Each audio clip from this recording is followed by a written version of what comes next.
राहुल गांधी लोकसभा में नेता विपक्ष बनेंगे, पहली बार संवैधानिक पद संभालेंगे।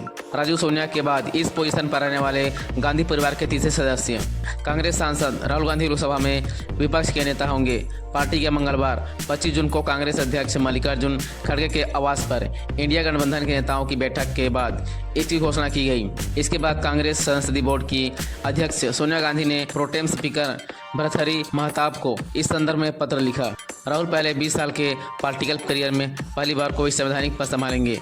वे इस पद पर रहने वाले गांधी परिवार के तीसरे सदस्य होंगे। इससे पहले उनके पिता और पूर्व पीएम राजीव गांधी 1990 और मां सोनिया 1999 से 2004 तक इस पद पर रह चुकी हैं। 10 साल से खाली था नेता प्रतिपक्ष का पद। लोकसभा में 10 साल से नेता प्रतिपक्ष का पद खाली था। 2014 और 2019 में किसी विपक्षी दल के पास इसके लिए जरूरी न्यूनतम 10% सदस्य नहीं थे। नेता प्रतिपक्ष पद के लिए दावा पेश करने के लिए किसी भी पार्टी को कुल 543 में से 55 सदस्यों का आंकड़ा पार करना होता है। 2024 के चुनाव में कांग्रेस 99 सीटों के साथ सबसे बड़ी विपक्ष पार्टी बनी है। भाजपा की 240 और एनडीए की 293 सीटों के मुकाबले इंडिया गठबंधन 232 सीटें जीतने में कामयाब रही। इससे पहले 2019 लोकसभा चुनाव में कांग्रेस सिर्फ 52 सीटें जीत पाई थी। 2014 के चुनाव में पार्टी सिर्फ 44 सीटों पर जीत हासिल की थी। नेता प्रतिपक्ष के रूप में राहुल को कई शक्तियां और अधिकार मिल जाएंगे।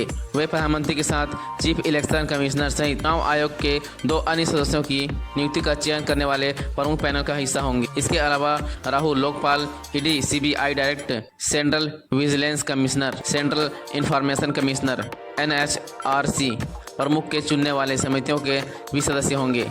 प्रधानमंत्री इन समितियों के अध्यक्ष होते हैं। ऐसा पहली बार ऐसा होगा जब इन पदों पर नियुक्ति के फैसलों में प्रधानमंत्री मोदी को राहुल गांधी की सहमति लेनी होगी। राहुल भारत के खर्चों की जांच करने वाली लोक लेखा समिति के अध्यक्ष भी होंगे।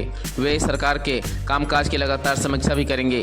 राहुल दूसरे देशों के राष्ट्रपति या प्रधानमंत्री को भी राष्ट्रीय मुद्दों पर अपना दृष्टिकोण देने के लिए भारत बुला सकते हैं। नेता प्रतिपक्ष को सरकारी बंगला, 3 लाख वेतन सहित कई अन्य सुविधाएं। संसद में विपक्षी नेता के अधिनियम 1977 के तहत नेता प्रतिपक्ष का पद कैबिनेट मंत्री के समान होता है।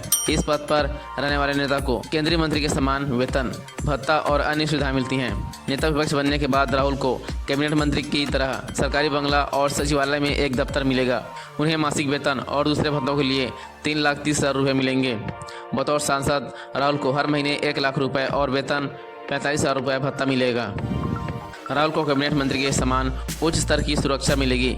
इसके अलावा उन्हें मुफ्त हवाई यात्रा, रेल यात्रा, सरकारी गाड़ी और दूसरी सुविधाएं भी मिलेंगी। 8 जून को राहुल को नेता विपक्ष बनने का प्रस्ताव रखा गया था। 4 जून को लोकसभा चुनाव का रिजल्ट घोषित होने के 4 दिन बाद 8 जून को कांग्रेस वर्किंग कमेटी की बैठक में एक प्रस्ताव पारित किया गया, जिसमें कहा गया कि राहुल गांधी को विपक्ष का नेता नियुक्त किया जाना चाहिए। प्रस्ताव में कहा गया कि राहुल गांधी ने भारत जोड़ो यात्रा और भारत जोड़ो न्याय पथ यात्रा डिज़ाइन की और उसका नेतृत्व किया। ये दोनों यात्राएं देश की राजनीति में ऐतिहासिक मोड़ थी।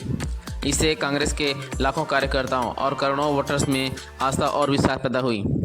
राहुल गांधी ने शुरुआत में यह पद लेने से इनकार किया था, लेकिन मां सोनिया गांधी और बहन प्रियंका गांधी के समझाने पर वे नेता विपक्ष बनने के लिए मान गए। यूपीए सरकार में भी राहुल को कैबिनेट पद का ऑफर मिला था।